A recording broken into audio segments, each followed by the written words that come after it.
ఓం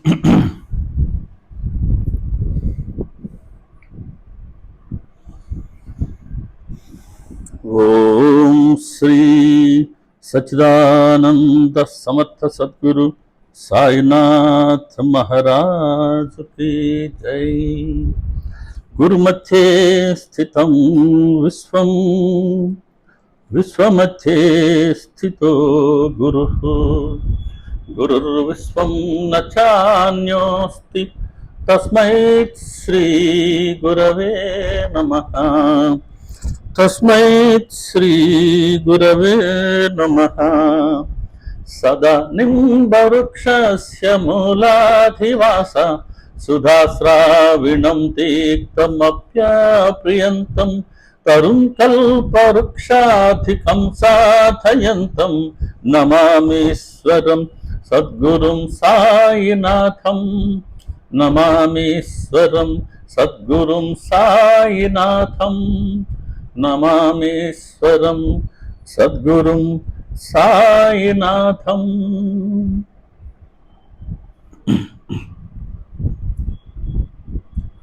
సాయి కృపతో, సాయి ప్రేరణతో, సాయి సన్నిధిలో ఈ సత్సంగాన్ని వీక్షిస్తూ ఉన్నా సాయి కుటుంబంలోని సహచర సభ్యులైన మీ ప్రతి ఒక్కరికి నా నమస్కారం. సాయిబాబా అండి, అందరికీ నమస్కారం. మనందరికీ ఇటువంటి సత్సంగాన్ని ఏర్పాటు చేసిన మన సద్గురు బాబా గారికి పాదాబంధనం చేసుకుంటూ, ఈరోజు ప్రత్యేకత ఏంటి అని అంటే, మనం ఆదివారం చెప్పుకున్నాం సత్సంగంలో. ఈరోజు కుమారి మణిగారు బాబా గారిలో ఐక్యమైన రోజు 2016 సంవత్సరంలో ఇదే తారీఖున డిసెంబర్ 17, 2016 ఇప్పటికి 8 సంవత్సరాలు పూర్తయినాయి. అందరం ప్రేమగా కుమారి మణిగారిని అమ్మగారు అని పిలుచుకుంటాం. జన్మనిచ్చిన తల్లికి ఎంత గౌరవం ఇస్తామో, ఆధ్యాత్మిక జన్మనిచ్చిన మణిమ్మ గారు కూడా అంతే సమానమైన గౌరవాన్ని పొందుతారు. కాబట్టి మణిమ్మ గారిని అమ్మగారు అనే పిలుచుకుంటాం. నేను అలాగే సంబోధిస్తాను ఈ కార్యక్రమం సత్సంగంలో కూడా. ఎందుకు ఈరోజు మరి మణిగారిని అమ్మగారిని మనం స్మరించుకోవాలి అని అంటే, అమ్మ చేసిన ఒక తపోఫలాన్ని మన తెలుగు జాతి సృష్టి ఉన్నంత వరకు అనుభవిస్తూనే ఉంటుంది. మనందరం ఆమెకు బిడ్డలం అయిపోయాం. అమ్మగారు బ్రహ్మచారిణి. తమ యావత్ జీవితాన్ని సద్గురు బాబా గారి సేవకి అంకితం ఇచ్చినటువంటి ఒక మంచి భక్తురాలు. అసలు చూస్తే ఎవరు అనుకోరు. చూడండి ఆ ఫోటో, ఇది అమ్మగారి ఫోటో. నేను బాగా దగ్గరగా చూపిస్తున్నా. ఇది అమ్మగారి ఫోటో. అమ్మగారు జన్మించింది 28 జనవరి 1930వ సంవత్సరంలో. ఓకేనండి, అమ్మగారు చూశారు కదా. ఇది వారి చివరి స్టేజ్లో ఉన్న ఫోటో. ఈ ఫోటో కూడా మేము మన సత్సంగ సభ్యులం అందరూ మేము హైదరాబాద్ పోయినాం. అప్పుడు కళ్యాణ్ గారు అని మన సభ్యురాలు, వారు తీసినటువంటి ఫోటో. చాలామందికి ఇప్పుడు చివరి ఫోటో ఇదే మనకు అందుబాటులోకి వచ్చింది. ఈ వివరాలన్నీ చెప్తాను. మణిమ్మ గారు చేసిన సేవని స్మరించుకుందాం. మణిమ్మ గారికి మాకు అంటే మా సత్సంగ సభ్యులకు ఉన్న బంధం గురించి చెప్తాను. చాలా వివరాలు ఉన్నాయి అమ్మగారి గురించి ప్రేమగా చెప్పుకోవాలి అని అంటే. సందర్భం కాబట్టి ఈరోజు ప్రేమగా అమ్మగారి గురించే చెప్పుకుందాం. తమ బిడ్డల గురించి చెప్పుకుంటూ ఉంటే బాబా గారికి ఎంత ఆనందమో, ఆయన ఆనందంగా వింటూ ఉంటారు. వినే వాళ్ళందరినీ, ఈ కార్యక్రమం చూసే వాళ్ళందరినీ ఆయన ప్రేమగా చూస్తుంటారు. వారి అనుగ్రహాన్ని పొందేందుకు మనకు ఒక అనువైనటువంటి రోజు ఈరోజు. ప్రత్యేకమైన రోజు. బాబాగారి బిడ్డ బాబాగారి సేవ చేసి బాబాగారిలో ఐక్యమైన రోజు కుమారి మణిగారు.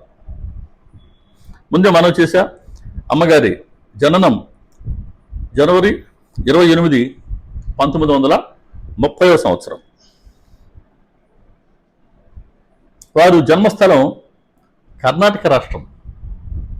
వారి తల్లిగారు ఎం రమామణి గారు, తండ్రి గారు ఎం సీతారామరావు గారు. ఈ పుణ్య దంపతులకి జన్మించిన సంతానంలో అమ్మగారు ఒకరు. వారి చెల్లెలు ఉన్నారు నాకు తెలిసి, వారు తిరుపతిలో ఉండేవారు.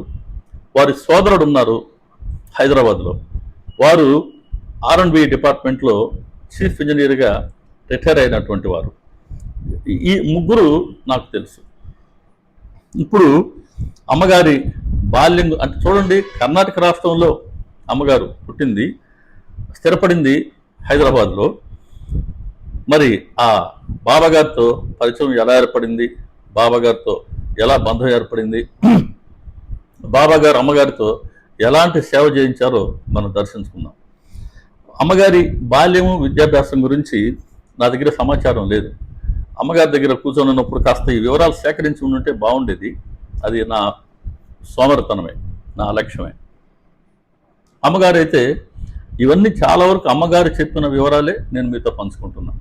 ఇవి కాక అక్కడక్కడ సేకరించిన సమాచారాన్ని కూడా క్రోడీకరించి 15వ తారీఖు నుంచి కాస్త టెక్స్ట్ తయారు చేశాను.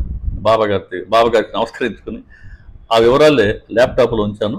దాన్ని మీతో పంచుకుంటాను. సో అమ్మగారు 3 MAలు చేశారు, ట్రిపుల్ MA, చాలా విద్యాధికురాలు. అమ్మగారు మన హైదరాబాద్లో సాంఘిక సంక్షేమ శాఖలో ఉద్యోగిని. వారు అక్కడే VRS తీసుకున్నారు, హైదరాబాద్లో ఉద్యోగం చేస్తూ ఉండేవారు. వీరి వయసు 10 సంవత్సరాలు ఉండగా, అంటే క్రీస్తు శకం 1940వ సంవత్సరంలోనే అమ్మగారు బాబాగారిని తొలిసారిగా దర్శించుకున్నారు, వారి నాన్నగారితో కలిసి షిరిడీకి వెళ్ళి. అప్పటికి అమ్మగారి వయసు 10 సంవత్సరములు.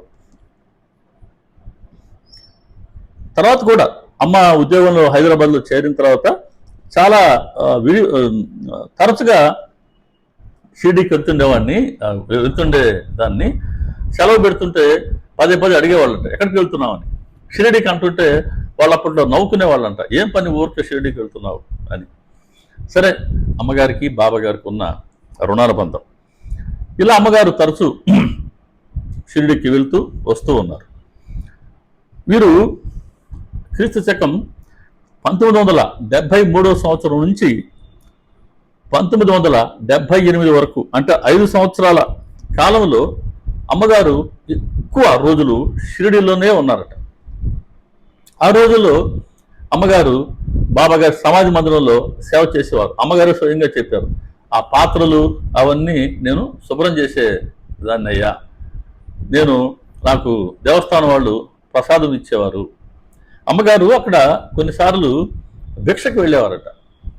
అంటే బాబాగారు భిక్షకు వెళ్ళారు కదా, అట్లా భిక్షకు వెళ్తుంటే వాళ్ళు ఆ లోకల్ పీపుల్ వాళ్ళు ఒప్పుకోలేదంట. ఏంటమ్మా నువ్వు ఇట్లా ఉన్నావు, వెళ్ళి పని చేసుకోలేవా, భిక్షకు వస్తున్నావేంటి అని అంటే ఇంకా భిక్షకు వెళ్ళలేదు. కానీ దేవస్థానం వారు అమ్మగారి సేవను గుర్తించి వాళ్ళు అప్పట్లో ఒక జీవో లాంటిది ఇచ్చారట. దేవస్థానం సంస్థానం వాళ్ళు మణి హైదరాబాద్ నుంచి షిరిడీకి ఎప్పుడు వచ్చినా, ఎన్ని రోజులున్నా ఆవిడకి దేవస్థానం తరపున మనమే భోజన సదుపాయాలు చేయాలి అని. మరి ఎంత ప్రత్యేకమో అసలు ఊహించలేం. సరే, అమ్మగారు బాబాగారి సమాధి మందిరంలో, బాబాగారి ద్వారకామాయిలో, గురుస్థానంలో, చావడిలోనూ బాబాగారి సేవ చేస్తూ ఉండేవారు. తరచుగా రాత్రిళ్ళు శయనించాలనంటే మన గురుస్థానం దగ్గర అమ్మగారు ఆ వేప చెట్టు, అక్కడ అమ్మగారు రాత్రిళ్ళు నిద్రించేవారు. నాకు అమ్మగారు చెప్పారు, ఆ వేప చెట్టు క్రింద ఒక పేపర్ పరుచుకొని, న్యూస్ పేపర్ పరుచుకొని దానిపైన నేను పడుకునేదాన్నయ్యా. ఆశ్చర్యం ఏంటంటే వేప చెట్టు కింద గురుస్థానంలో పడుకున్నప్పటికీ ద్వారకామాయిలో దుర్ముందు కూర్చుంటే ఎంత వెచ్చగా ఉంటుందో ఆ వెచ్చదనం ఇక్కడ నాకు లభించేది. అమ్మ చెప్పారు, బహుశా గురుస్థానం ఆ క్రింద నుండి సొరంగ మార్గం ఉంది, దానికి దుని క్రింద కూడా సొరంగ మార్గం ఉన్నట్టుంది, అక్కడికి ఇక్కడికి మరి కనెక్షన్ ఉండి ఉండవచ్చు అని నాకు అనిపించింది, అంతే వెచ్చగా ఉండేది అని అన్నారు. బాబాగారు చలికాలంలో వెచ్చగా ఉంచేలా చేయగలరు, ఎండాకాలంలో చల్లగా ఉండేటట్టు చేయగలరు. ఆయన సర్వసమర్థులు, పంచభూతాలని శాసించే పరబ్రహ్మ. అమ్మగారు అక్కడ పేపర్ వేసుకుని పడుకుంటూ ఉంటే అమ్మగారిని శివనేశ్వర స్వామి గారు చూసి పేపర్ అమ్మాయి అని కూడా పిలిచేవారట, పేపర్ పిల్ల అని పిలిచేవారట శివనేశ్వర స్వామి. సరే, ఆ టైంలోనే అమ్మగారు షిరిడిలో సాయి చరిత్రను పారాయణ చేశారు. అంటే అప్పట్లో అందుబాటులో ఉన్న గ్రంథాన్ని అమ్మ పారాయణం చేశారు. బహుశా మనందరికీ కూడా తొలిసారి అందుబాటులోకి వచ్చిన గ్రంథం సచ్చరిత్ర. ఈ గ్రంథం ఇది సత్యనారాయణరావు గారు తెలుగులో అనువదించినటువంటి గ్రంథం. మనందరం కూడా ఈ గ్రంథాన్ని తొలిసారిగా చదువు ఉంటాం. నేను వారి ఫోటో ఉందేమో చూస్తాను. నారాయణరావు గారి ఫోటో అయితే లేదండి. అందరికీ సాధారణంగా మనందరం తొలి రోజుల్లో మనకు అందుబాటులో ఉన్న సాహిత్యం అయితే ఇది బాబా గారి గురించి. సత్యనారాయణరావు గారు వారు మన తెలుగువారు, వారు రచించినటువంటి ఈ గ్రంథమే అందుబాటులో ఉండింది. ఈ గ్రంథం అమ్మగారు పారాయణ చేశారు. అంటే మనకు తెలిసిందే, అసలు సచ్చరిత్ర అనే గ్రంథాన్ని హేమంత్ పంత్ గారి ద్వారా బాబా గారు మరాఠీలో రచింపచేశారు. ఇది మరాఠీ మూల గ్రంథం. చూడండి, మరాఠీ మూల గ్రంథం. ఇదో మరాఠీ భాషలో ఓవి టు ఓవి. మన తెలుగులో మన మణిమ గారి గ్రంథం ఎలా ఉంటుందో మరాఠీలో ఈ గ్రంథం ఇలా ఉంది కదా. అన్నీ అలాగే ఉంటాయి, మరాఠీలో ఉంది. ఇది మరాఠీ మూల గ్రంథం. ఈ గ్రంథం అమ్మగారు ఏ అదృష్టమో తెలియదు, అమ్మగారు నాకు స్వయంగా తెప్పించి అమ్మగారి చేతుల ద్వారా ఈ గ్రంథాన్ని నాకు ఇచ్చారు. ముందు ఈ గ్రంథమే హేమంత్ పంత్ గారి చేత బాబా గారు రచింప చేశారు మరాఠీలో. తర్వాత గుణాజీ అన్నవారు ఈ మరాఠీలో ఉండే మూల గ్రంథాన్ని ఇంగ్లీష్లోకి ఆయన స్వేచ్ఛానువాదం చేశారు. ఫ్రీ ట్రాన్స్లేషన్, స్వేచ్ఛానువాదానికి సంపూర్ణ అనువాదానికి తేడా ఏంటంటే, సంపూర్ణ అనువాదకర్త ఆ గ్రంథంలో ఉన్న భావజాలాన్ని ఏం మార్చలేరు, మార్పులకి చేర్పులకి తావు లేదు సంపూర్ణ అనువాదం చేస్తే. స్వేచ్ఛానువాదం కనుక చేస్తే అందులో ఈ గ్రంథకర్త తన అభిప్రాయాల్ని, అనుభవాన్ని కూడా అందులో ఆయన రంగరించి రాస్తారు. అలా గుణాజీ గారు ఇంగ్లీష్లో ఈ మూల గ్రంథాన్ని, ఈ మరాఠీ మూల గ్రంథాన్ని ఆయన ఇంగ్లీష్లోకి స్వేచ్ఛానువాదం చేశారు, ఫ్రీ ట్రాన్స్లేషన్ చేశారు. దాన్ని సత్యనారాయణరావు గారు, అంటే గుణాజీ గారు ఇంగ్లీష్లోకి చేసినటువంటి అనువాదాన్ని వీరు మన తెలుగులోకి అనువాదం చేశారు సత్యనారాయణరావు గారు. ఈ గ్రంథం సైజ్ చూశారు కదా. ఈ గ్రంథంలో మనకు అందుబాటులో ఉన్నది దాదాపు 367 పేజీలు ఉంది. ఈ గ్రంథం సైజు 367 పేజీలు. సరే, బహుశా అమ్మగారు ఈ గ్రంథాన్ని చదివి ఉండవచ్చును. అక్కడ అమ్మగారికి ఎప్పుడైతే సచ్చరిత్రని అక్కడ పారాయణ చేశారో సచ్చరిత్ర పట్ల భక్తి ప్రేమలు కలిగాయి. ఎప్పటి నుంచో బాబా గారి పట్ల భక్తి ప్రేమలు ఉన్నాయి. సచ్చరిత్ర పారాయణ ద్వారా సచ్చరిత్ర పట్ల భక్తి ప్రేమలు కలిగాయట. అప్పుడు అమ్మకు అనిపించిందట, అదే ఇదో ఈ మూల గ్రంథాన్ని కనుక యథాతథంగా మనం తెలుగులోకి అనువదిస్తే, తెనిగిస్తే, ఇంకా మన తెలుగువారు కూడా ఎంతోమంది బాబా గారి పట్ల అవగాహన తెచ్చుకుంటారు, బాబా గారికి పట్ల భక్తి ప్రేమలు వాళ్ళు పొందుతారు కదా, వాళ్ళందరికీ శ్రేయస్సు కలుగుతుంది కదా అనే ఉద్దేశంతో ఈ మరాఠీ మూల గ్రంథాన్ని యథాతథంగా అమ్మగారు తెలుగులోకి అనువాదం చేయాలని సంకల్పించుకున్నారు. సచరిత్ర చెప్తుంది, సంకల్పం మంచిదై ఉంటే మాత్రం చాలట. 29వ అధ్యాయంలో చెప్తుంది. ఆ సంకల్పాలను నెరవేర్చే బాధ్యత బాబా గారిది. అమ్మ సంకల్పించుకున్నారు, ఆ సంకల్పం కూడా బాబా గారు ఇచ్చిన ప్రేరణే. సరే, ఇంకా సంకల్పించుకున్నాక మరాఠీ భాషను నేర్చుకున్నారు. 1978వ సంవత్సరం 1978 డిసెంబర్ మాసంలో అమ్మగారు ఈ మరాఠీ గ్రంథాన్ని తెలుగులోకి అనువాదం చేసే ఆ పనిని ప్రారంభించారు. ఇదే డిసెంబర్ 1978, అంటే అక్కడ 22, ఇప్పుడు 24, 46 ఏళ్ల క్రితం అమ్మగారు షిరిడీలోనే ఈ గ్రంథాన్ని, ఈ సంపూర్ణ అనువాదం చేయాలి మరాఠీ మూల గ్రంథాన్ని అని సంకల్పించుకున్నారు. అలా అమ్మగారు ఒక 9 అధ్యాయాలు అనువాదం చేశారు. 9వ అధ్యాయం అంటే గుర్తుకొస్తుంది కదా, మన తర్కట్ కుటుంబ అనుభవాలు ఉంటాయి అందులో. సో ఆ అధ్యాయం వరకు అమ్మగారు అనువాదం చేశారు. తర్వాత హైదరాబాద్ వచ్చారు అమ్మగారు. హైదరాబాద్కు వచ్చి 1983 సంవత్సరం పూర్తయ్యేసరికి మరో 20 అధ్యాయాలు అమ్మ అనువాదం చేశారు. అంటే షిరిడీలో 9, హైదరాబాద్కు వచ్చిన తర్వాత 1978 తర్వాత 1983 వరకు, ఈ 5 సంవత్సరాల కాలంలో అమ్మ మరో 20 అధ్యాయాలు, అంటే 29వ అధ్యాయం వరకు అమ్మ అనువాదం చేశారు. ఓవి టు ఓవి, మరాఠీలో ఎలాగైతే వాక్యం ఉంటుందో దాన్ని యథాతథంగా ఆ భావజాలం ఏమాత్రం చెదిరిపోకుండా అదే భావజాలాన్ని మన తెలుగులో అందంగా రచించారు అమ్మగారు.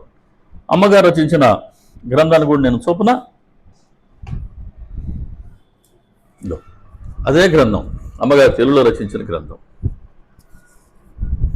అక్కడ మరాఠీలో ఉండింది కదా, ఇది మన తెలుగులో ఉంటుంది, ఈ డైరెక్షన్లో ఉంటుంది.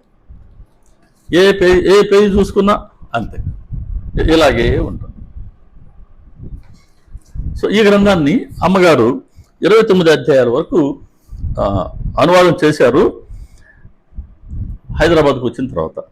సరే, ఆ తర్వాత అనువాదానికి కాస్త బ్రేక్ వచ్చింది, అంతరాయం వచ్చింది. కారణం ఏంటి అని అంటే, అమ్మ సికింద్రాబాద్లో కిషన్బాగ్, ఇప్పుడు అక్కడ బాబాగారి మందిరం ఉంది, ఆ మందిరాన్ని నిర్మించాలి అని సంకల్పించుకున్నారండి.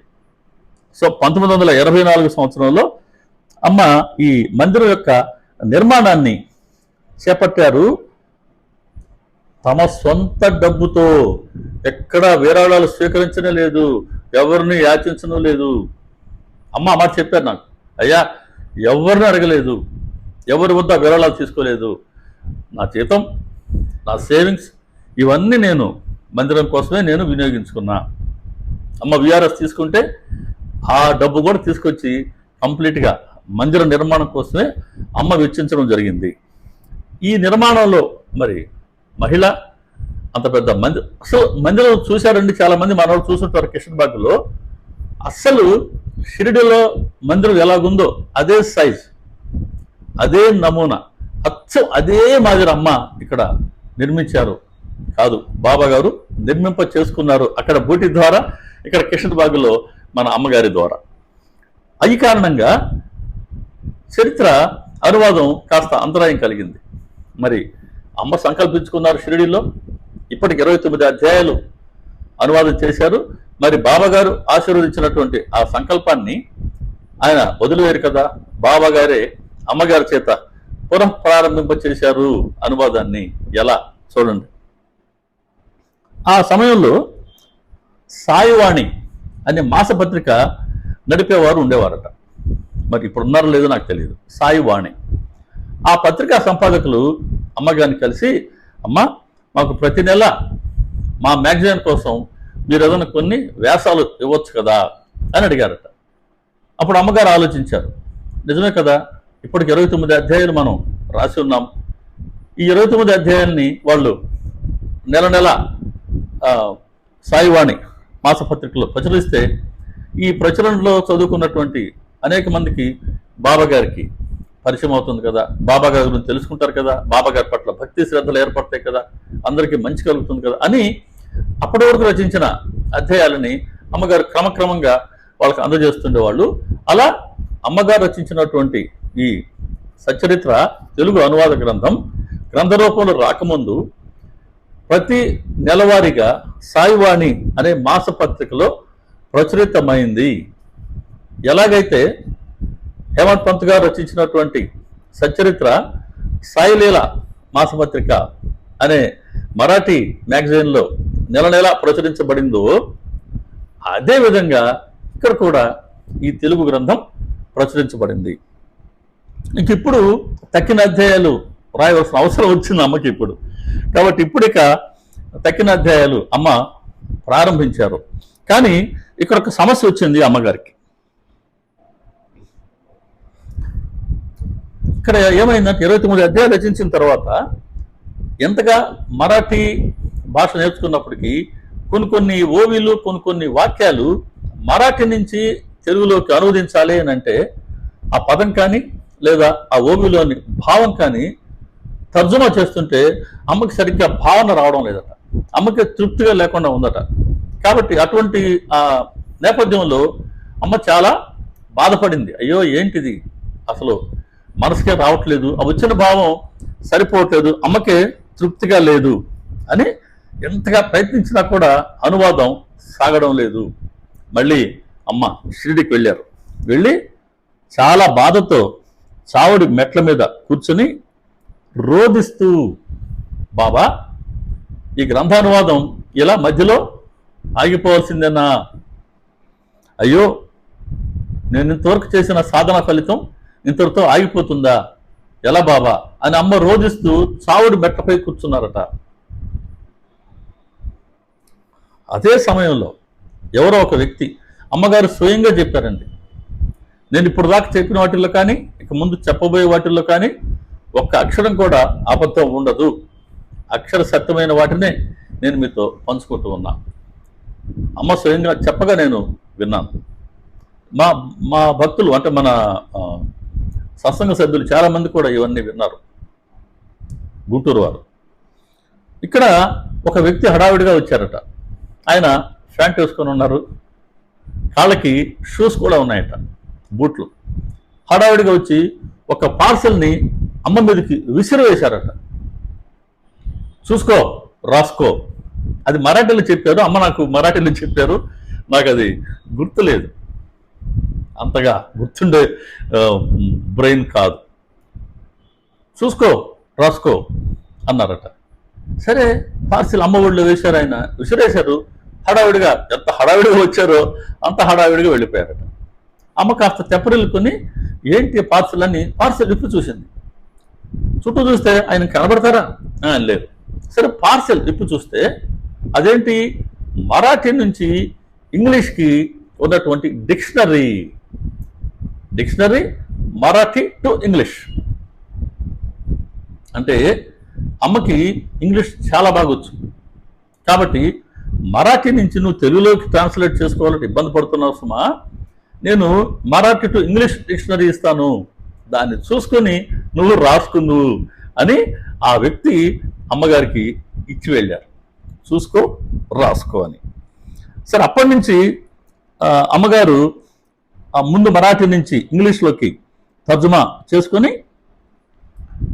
తర్వాత ఇంగ్లీష్ నుంచి మన తెలుగులోకి చక్కగా తర్జుమా చేసుకునేవారు. అప్పటి నుంచి మళ్ళీ బాగా స్పీడ్గా త్వరగా మరి అనువాదం సాగిందట.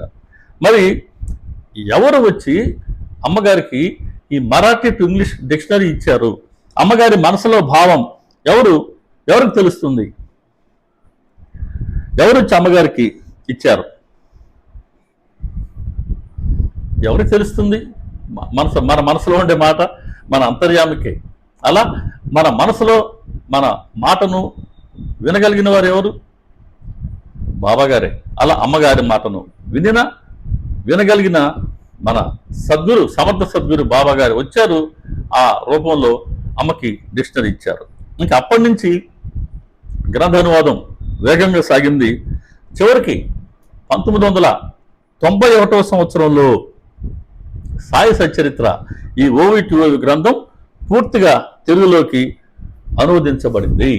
సో 1991కి గ్రంథం అనువాదం పూర్తి అయింది. ఈ విధంగా బాబాగారు అమ్మగారి సంకల్పాన్ని ఆయన నెరవేర్చారు. ఇదే మనం ముందు చెప్పుకున్నాం. సంకల్పం మంచిదైతే మాత్రం ఆ సంకల్పాన్ని నెరవేర్చే బాధ్యత మన సమర్థ సద్గురువు బాబాగారిదే. తర్వాత అమ్మగారు ఈ గ్రంథాన్ని అమ్మగారి సొంత డబ్బుతో అమ్మ ముద్రించారు, ఒక 2 ఎడిషన్స్. దీంట్లో ఎన్ని పేజీలు ఉన్నాయంటే దాదాపు 800 పేజీలు ఉన్నాయండి. 800 పేజెస్ ఉన్నాయి. ఈ 200 పేజీలు ఉన్నటువంటి ఈ గ్రంథాన్ని అమ్మగారు 2 సార్లుగా ప్రింట్ చేయించారు, ముద్రణ చేయించారు. చాలా మంది ఆ గ్రంథాన్ని కొనుక్కున్నారు. చాలా మందికి ఆ గ్రంథం గురించి తెలియసాగింది. తర్వాత అమ్మగారు ఏం చేశారంటే ఈ సచ్చరిత్ర గ్రంథాన్ని సంపూర్ణ హక్కులతో సహా మన సాయిబాబా సంస్థానం షిరిడి వారికి అప్పజెప్పేశారు. అయ్యా, ఇదిగో నేను ఇప్పటికి 2 సార్లు నేను ముద్రించాను, ఇక నుంచి ఈ బాధ్యత మీరే తీసుకోండి. కంప్లీట్ రైట్స్ అన్నీ వారివే. అమ్మకి ఎటువంటి రైట్ లేదు. అంటే జనరల్గా ఆ రైట్ ఉంటే అమ్మకి దాని మీద రెవెన్యూ వచ్చేది. అమ్మ ఏది ఆశించి చేసిన వారు కాదు. అమ్మ చేసిన నిష్కామ సేవ బాబా గారికి. సో దేవస్థానం వారికి అమ్మగారు ఆ గ్రంథాన్ని రైట్స్తో సహా ఇవ్వడం జరిగింది. ఇప్పుడు వాళ్ళు కూడా ఆలోచిస్తూ ఉన్నారు, షిరిడి సంస్థానం వారు ఈ గ్రంథాన్ని ముద్రణ చేయించాలి అని. సరే, 2005వ సంవత్సరం వచ్చేసింది. అలా వచ్చేసరికి అంటే బహుశా అమ్మగారు ఈ 2005 సంవత్సరం లోపల 2 ముద్రలు చేయించినట్టున్నారండి. 2 ముద్రలు చేయించినట్టుగా ఉన్నారు. 2008లో నేను చూసింది బహుశా 2005, 6, 7లో ఏమన్నా ఇంకొక 2 ముద్రణలు వచ్చినాయేమో. ఇక్కడ నా దగ్గర ఉన్న ఎడిషన్ ఇది 3rd ఎడిషన్. సో షిరిడి సంస్థానం వాళ్ళది 3rd ఎడిషన్ అయితే 2008లోది ఇది. బహుశా 2005, 6, 7లో ఒక 2 ఎడిషన్స్ వాళ్ళు ప్రచురించి ఉండవచ్చు. సరే, ఆ 2005 సంవత్సరంలో ప్రచురణ ఎలా జరిగిందంటే సంస్థానం వాళ్ళకి మణిగారి గ్రంథాన్ని అంటే మణిగారిచే అనువదించబడ్డ ఈ సంపూర్ణ అనువాద గ్రంథాన్ని ప్రచురించాలని లేదట. అప్పటి వరకు ఎక్కువ గ్రంథాలు నారాయణరావు గారి గ్రంథాన్ని వాళ్ళు ముద్రించేవారు. ఈ గ్రంథం కూడా ఇప్పటికి కూడా మనకు షిరిడీలోనే ఎక్కువగా దొరుకుతుంది కదా. చాలామంది మనం అక్కడే ఈ పుస్తకాన్ని తెచ్చుకున్నాం, చదువుకున్నాం. నారాయణరావు గారి గ్రంథాన్ని మరొక ఎడిషన్ ముద్రించాలని వారు టెండర్ పిలిచారు షిరిడి సంస్థానం వాళ్ళు. సరే, ముంబైలో ఉండే ఒక ముద్రణ సంస్థ వాళ్ళు ఆ టెండర్ తీసుకున్నారు. వాళ్ళు ఏ ధరకి వాళ్ళు టెండర్లో వేశారంటే 40 రూపాయలు రేటు వేశారండి. సరే, 40 రూపాయలకి సంస్థానం వాళ్ళు ఒప్పుకున్నారు. ఈ 40 రూపాయల ధరకి వాళ్ళు గ్రంథాలని వీళ్ళు సపోజ్ 5,000 అడిగారు అనుకోండి.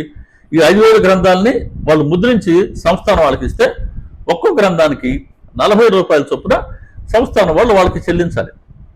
అది ఆ టెండర్, ఆ అగ్రిమెంటు, ఆ ఒప్పందం. సరే, వాళ్ళు వచ్చారు, మన సంస్థానం వారి దగ్గర ఆ సాఫ్ట్వేర్ తీసుకున్నారు. వెళ్ళిపోయేసి వాళ్ళ ముద్రణ పని వాళ్ళు చేసుకున్నారు. చేసుకున్న తర్వాత వీళ్ళు ఆర్డర్ ఇచ్చినటువంటి ఈ 5,000 ప్రతులను తీసుకొచ్చి దేవస్థానం వాళ్ళకి వాళ్ళు అందజేసేందుకు వచ్చారు. అప్పుడు వాళ్ళు లెక్క చూసుకుంటే ముద్రించే సంస్థ వారికి ఒక్కొక్క ప్రతికి 80 రూపాయలు ఖర్చు అయింది. దాదాపు 75-80 రూపాయలు ఖర్చు అయింది. కానీ వాళ్ళు ఏ రేటుకి ఒప్పుకున్నారు? 40 రూపాయలకి. చాలా అనుభవం ఉన్నటువంటి వాళ్ళు ఆ ముద్రణ సంస్థ వాళ్ళు అన్ని లెక్కలు వేసి 40 రూపాయలు మేము వేశాం కదా, మరి మాకు 75 రూపాయలు ఖర్చు ఎందుకయింది అని వాళ్ళకి అనుమానం వచ్చింది. వచ్చి వీళ్ళకి చెప్పారు, ఇదేంటండి 40 రూపాయలకి మేము అడిగినాము, మీరు ఒప్పుకున్నారు, మాకు ఎంత ఖర్చు అయింది ఏంటి అంటే దేవస్థానం వాళ్ళు ఆశ్చర్యపోయారు, సంస్థానం వాళ్ళు కూడా. అది ఎలా జరిగింది, ఏదైనా పుస్తకాలు చూపించండి అని చూపిస్తే వాళ్ళు ప్రింట్ చేయాల్సింది ఈ గ్రంథం, కానీ ప్రింట్ చేసింది ఈ గ్రంథం. ప్రింట్ చేయాల్సింది ఈ గ్రంథాన్ని 40 రూపాయలకి, ప్రింట్ చేసింది ఈ గ్రంథాన్ని వాళ్ళకి 75 రూపాయలు ఖర్చు అయింది. సైజులో తేడా ఉంది కదా, దాదాపు డబల్ ఉంది. అది సమస్య. ఎందుకు జరిగింది, ఎక్కడ జరిగింది అని వాళ్ళు ఆలోచిస్తూ ఉంటే, ఎక్కడ జరిగింది, సాఫ్ట్వేర్ తీసుకున్నారు ఆ ముద్రణ సంస్థ వారని చెప్పాను కదా, వాళ్ళకి సంస్థానం వాళ్ళు ఆ సాఫ్ట్వేర్ ఇచ్చేటప్పుడు నారాయణరావు గారి గ్రంథానికి సంబంధించిన సాఫ్ట్వేర్ ఇవ్వవలసింది బదులు మణిగారి గ్రంథానికి సంబంధించిన సాఫ్ట్వేర్ ఇవ్వడం జరిగింది. ఇది యాదృచ్ఛికమా? కాదు. వారి వద్ద ప్రతిదీ సాదృచ్ఛికమే, వారి సంకల్పానుసారమే జరుగుతుంది అంతే. ఇది బాబా గారు చేసినటువంటి లీల, ఓ గమ్మత్తైన లీల. ఈ లీలని ఆ ముద్రణ సంస్థ వాళ్ళు అర్థం చేసుకున్నారు. పోనీలేండి, ఇది బాబా గారి సంకల్పం, పోనీలేండి సచరిత్రే కదా, కాబట్టి మాకేమి మీరు ఎక్స్ట్రా ఇవ్వద్దు, ఆ 40 రూపాయలు ఇవ్వండి అని వాళ్ళు ఇదే 5,000 గ్రంథాలు, 5,000 ప్రతులకి 40 రూపాయలు చొప్పున దేవస్థానం వాళ్ళకి ఇచ్చి వెళ్ళారట. అమ్మగారు నాకు స్వయంగా చెప్పారు ఇది. కాబట్టి అప్పటి నుంచి ఎక్కువగా ఈ గ్రంథాలు మనకు షిరిడి సంస్థానంలో మనకు అందుబాటులోకి వచ్చినాయి. కానీ ఇక్కడ అమ్మగారికి ఒక చిన్న సమస్య వచ్చింది. నేను ముందే మనవి చేశా, ఇది ఆల్మోస్ట్ ఆల్ ఈ గ్రంథం నారాయణరావు గారి గ్రంథం 367 370 పేజీలు ఉన్నాయనుకుందాం. 370 పేజీలు ఉన్న గ్రంథం ఇదైతే, ఇది అమ్మగారి గ్రంథం 800 పేజీలు 800 పేజీలు ఉన్నాయి. సో చదివే వాళ్ళం సాధారణంగా ఏ గ్రంథాన్ని 2 సచరిత్రలే, ఈ గ్రంథం చదివినా బాబా గారి గురించి మనం అవగాహన వస్తుంది. ఈ గ్రంథానికి కూడా బాబా గారి ఆశీర్వాదం సంపూర్ణంగా ఉంది. సిమిలర్లీ అదేవిధంగా ఈ గ్రంథం కూడా బాబా గారి పట్ల భక్తి ప్రేమలు కలిగిస్తుంది. ఈ గ్రంథానికి కూడా బాబా గారి సంపూర్ణ ఆశీర్వాదం ఉంది కాబట్టి కదా ఈ లీల జరిగింది. ఈ ముద్రించారు సంస్థానం వాళ్ళు కోరుకోకుండానే. ఇప్పుడు ఎక్కువ మంది ఈ సైజ్ చూసి పెద్ద గ్రంథంలే దీన్ని మనం చదవగలవా లేదా అని చిన్న గ్రంథాన్ని చదువుతున్నారు. పెద్ద గ్రంథం షిరిడి సంస్థానంలో పెద్దగా అమ్ముడు పోలేదు. ఇది అమ్మకు కాస్త మనసుకి కష్టంగా ఉండింది. అయ్యో చూడు, మరాఠీ మూల గ్రంథాన్ని మొత్తం మన తెలుగులో అనువదిస్తే మన తెలుగు వాళ్ళు ఎందుకని ఈ గ్రంథాన్ని చదవడం లేదు అని కాస్త మనసులో అమ్మ కాస్త నొచ్చుకున్నారట. అది అలా ఉండింది. ఇక్కడ సందర్భం వచ్చింది కాబట్టి నేను కొన్ని విషయాలు పంచుకోవాల్సి వస్తుంది. ఇక్కడ అంటే ఇప్పుడు అమ్మగారి కథ ఎక్కడితో మనం చెప్పుకున్నామో అక్కడికి నా అనుభవానికి కాస్త సంబంధం ఉంది. ఇది సోత్కర్ష కాదు, అంటే ఇంగ్లీష్లో మనం సెల్ఫ్ డబ్బా అంటాం.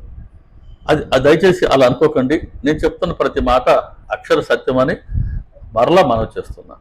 ఇప్పుడు జరిగినటువంటి అంటే అప్పటి వరకు ఒక రకంగా ఉన్న నా జీవితంలో అప్పటి నుంచి అంటే ఒక పీరియడ్ నుంచి 2008 సంవత్సరం నుంచి బాబా గారు అనేక మార్పులు తెచ్చారు. 2008 సంవత్సరం నుంచి ఆ బాబా గారు తీసుకొచ్చిన నా జీవితంలో మలుపులకి ఇప్పుడు మణిగారి ఈ ప్రస్తుత నేపథ్యానికి సంబంధం ఎలా ఏర్పడిందో చూడండి. 2008 సంవత్సరం నేను ముందే మనవి చేశా. మాది నెల్లూరు జిల్లా, నాది వాకాడు గ్రామం. నా బాల్యమిత్రులు నెల్లూరులో ఉన్నారు, సెటిల్ అయినారు వాళ్ళందరూ. మా వాకాడులో ఒకరి వివాహానికి మేమందరం ఒక కళ్యాణ మండపంలో హాజరయ్యాం. అప్పుడు అందరం కలిస్తే సాధారణంగా అడుగుతున్నారు, ఏంటి నువ్వేం చేస్తుంటావు అంటే, నేను R&Bలో ఇంజనీర్ని. నేను అప్పుడు అక్కడ అసిస్టెంట్ ఎగ్జిక్యూటివ్ ఇంజనీర్గా పనిచేస్తుండేవాడిని బుచ్చిరెడ్డిపాలెం సెక్షన్లో. సో నేను ఉదయం రోడ్డుకి వెళ్తాను, పని చూసుకొని ఇంటికి వచ్చేసరికి 7:30 అవుతుంది. ఇక మళ్ళీ ఆఫీస్ పని ఉంటుంది. సో రాత్రి 10 గంటల వరకు నేను బిజీగానే ఉంటానబ్బా, ఎప్పుడైనా ఒకసారి ఖాళీ దొరికితే కాస్త ఫ్రీగా ఉంటానని చెప్పాను. మీరేం చేస్తుంటారంటే, మేము సాయిబాబా గారి సత్సంగాలు చేసుకుంటాం అన్నారు వాళ్ళు. అంటే సత్సంగం అంటే ఏం చేసుకుంటారు? నాకు అప్పటి వరకు అయ్యప్ప స్వామి గారి భజనలే తెలుసు. అంటే భజన చేసుకుంటారా అంటే, లేదు భజన కూడా చేస్తాం, కొన్ని పాటలు పాడుకుంటాం, కానీ బాబా గారి తత్వాల గురించి చెప్పుకుంటాం. తప్పకుండా నువ్వు ఒకసారి రా అని వాళ్ళు పిలవడం జరిగింది. బాల్యమిత్రుడు వాళ్ళ ద్వారానే బాబా గారు నాకు తొలిసారిగా నెల్లూరులో సత్సంగాన్ని అనుగ్రహించారు 2008 సంవత్సరంలో. అలా నేను వెళ్ళి ఆ సత్సంగంలో కూర్చున్నాను. పెద్దలు సత్సంగం చేసేవారు సత్సంగంలో చేస్తున్నప్పుడు కొన్ని ప్రశ్నలు అవి నా మనసుని స్పృశించాయి. ఆ ప్రశ్నలు నా కోసమే వచ్చాయా అని అనిపించింది. ఇదేదో ఆషామాషిగా లేదే అని 2వ సత్సంగం 3వ సత్సంగం నాకు వాళ్ళు చెప్తుండేవాళ్ళు, నా మిత్రులు ఫోన్ చేసి నేను నా వైఫ్ సునీత, వాళ్ళ చెల్లెలు విజిత, మేము ముగ్గురం వెళ్ళి హాజరయ్యేవాళ్ళం. 3 సార్లు వెళ్ళేసరికి నా మనసుకి స్పష్టత వచ్చిందండి బాబా గారి దయతో. సత్సంగం అన్నది ఆషామాషి ప్రక్రియ కాదు. ఇందులో కూర్చుంటే ఇది మనకు చాలా మంచిని చేస్తుంది, మన గురించి మనకు తెలియచేస్తుంది, మనలో ఉన్న చెడు మొత్తాన్ని స్పష్టంగా అర్థంలాగా చూపిస్తుంది. బాబా గారు ఎలా ఉండమని చెప్తున్నారు తెలియజేస్తుంది. మరి మనం అలా లేం కదా, కాబట్టి మనం బాబా గారు కోరుకున్నట్టుగా మారదాం అని ఒక ఆలోచన, ఒక సద్భావాన్ని మనలో కలిగిస్తుంది అని మూడు సత్సంగాలు హాజరయ్యేసరికే నా మనసుకి ఇప్పించారు బాబా. అది వారి దయ. ఆ సత్సంగంలో పెద్దలు ఈ గ్రంథాన్నే ఆధారంగా సత్సంగాలు చేస్తుండేవారు. నేను కూడా ఈ గ్రంథాన్ని నేను తొలిసారిగా 2002 సంవత్సరం అనుకుంటాను. 2002 సంవత్సరంలో నేను అప్పుడు గుంటూరులో పనిచేస్తున్నప్పుడు నాకు పెద్దలు గోగినేని కనకయ్య గారు ఆయన తొలిసారికి ఇచ్చారు ఈ గ్రంథాన్ని. ఇది చదువయ్యా అని ఇచ్చారు. అప్పుడు ఆ గ్రంథాన్ని చదివాను. నేను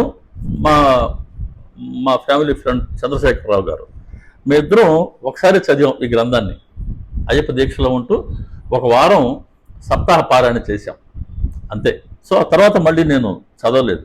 సో ఇప్పుడు ఇక్కడ నెల్లూరు సత్సంగాల్లో చెప్తున్న విషయం ఈ గ్రంథంలోది కాదు, మరి ఇది ఎక్కడదో అని నాకు అనుమానం వచ్చింది. నేను ఇప్పుడు సత్సంగం చేసే పెద్దలను అడిగాను, సార్ మీరు చెప్తున్నది ఏ గ్రంథం ఆధారంగా?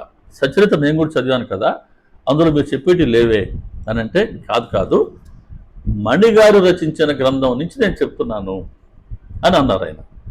సరే అనుకున్నాను.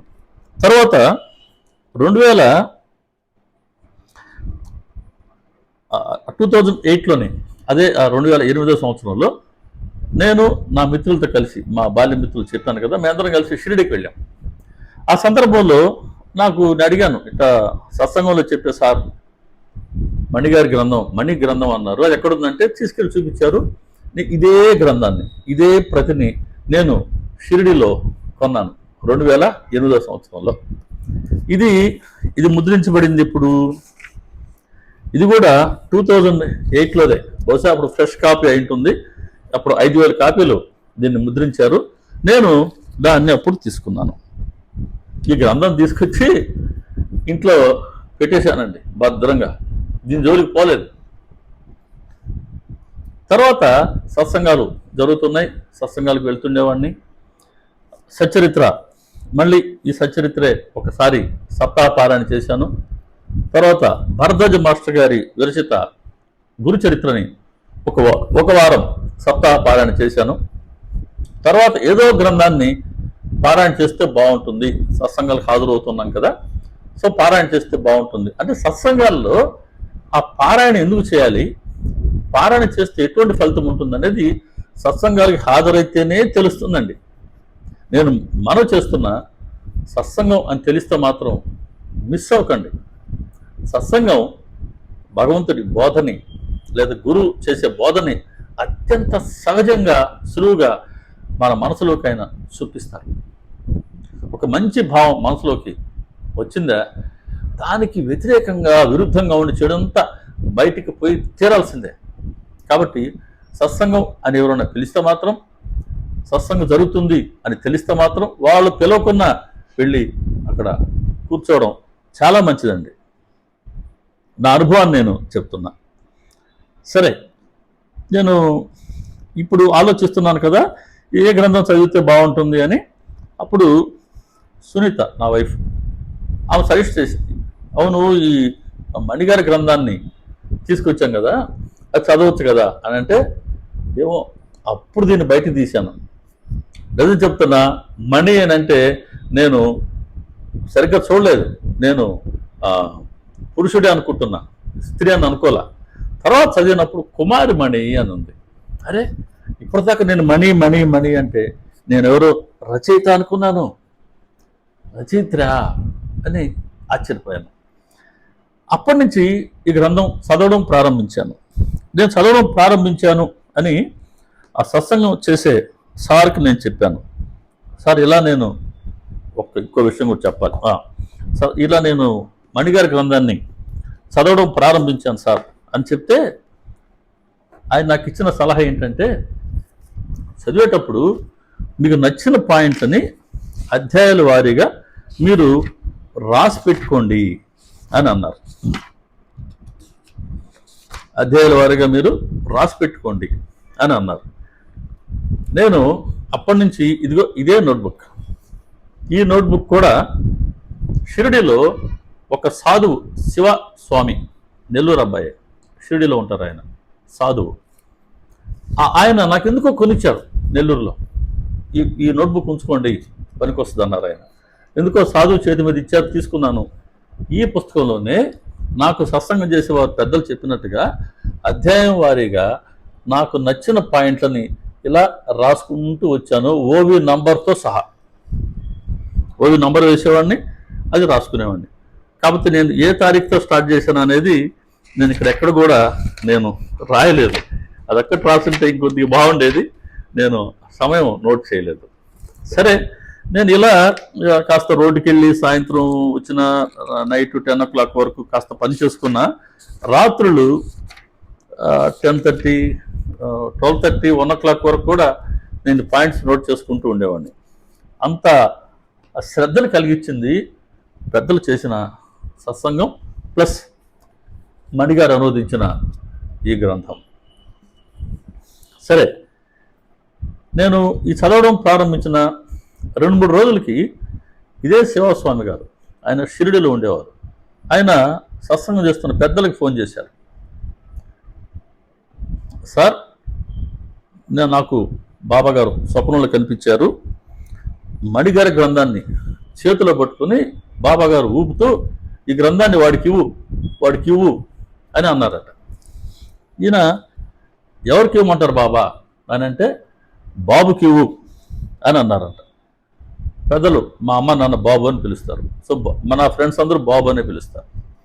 సో బాబుకి ఇవ్వు అని అన్నారు. సార్, మీరు బాబు గారికి చెప్పండి, మణిగారి గ్రంథాన్ని బాబా గారు చదవమంటున్నారు అని చెప్పారు.